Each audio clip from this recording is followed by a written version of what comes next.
Ассалаумағалейкум достар, бүгін сіздермен қуырылған манты немесе қошан дайындаймыз.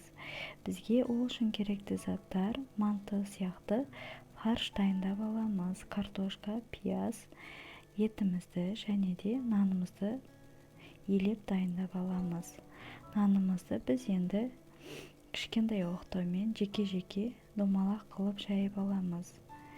Жайып алғаннан кейін ішіне дайын болған фаршымызды салып түйетін боламыз. Бұның түйу жолы оңай.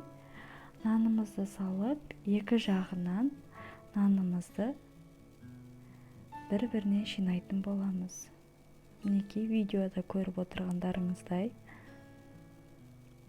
Басында сразу жаю оңай болмайды, бірақ кейін қолдарыңыз үйреніп кетеді. Мінекей сіздерге түсінікті болу үшін міне анық және де ұзағырақ түсіріп жатырмын. Қарап алыңыздар, міне екі жағынан бір-біріне өстіп жабыстыратын боламыз нандарды. Біз айта кететін тағы да бір жағдай, нанымызды қатты жұқа қылып жаймауымыз керек. Қалыңдау етіп жайсаңыздар жақсы болады. Қуырған кезде де ішіндегі фарштарымыз шашылып кетпейді және де әдемі болып шығады. Мінекей видеода көріп отырғандарыңыздай өстіп барлығын шетінен алып, өстіп түйіп аламыз. Мінекей біз енді нанымызды дайындап болғаннан кейін біз майымызды қыздырып аламыз.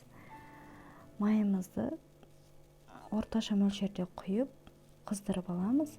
Қызғаннан кейін мінекей біз дайын қошандарымызды салып, екі жағын бірдей етіп қызартып қуырып аламыз. Мінекей біз салдық. Бірінші жағы қызарды, енді екінші жағын ауыстырамыз. Мінекей жақсылап қызартып қуырып аламыз, екі жағын бірдей етіп. Мінекей қызарды. Енді осы аларды алып бір ыдысқа салып аламыз. Мінекей енді біз қуырып болғаннан кейін алып мантаваркаға орналастырамыз. Мінекей біз мантаваркаға салдық. Қошандарымыздың бәрін қуырып алдық. Енді біз суын қайнатамыз. Мантаваркаға салып 40-45 минутта буына пісіріп аламыз. Мінекей біздің қошандарымыз дайын.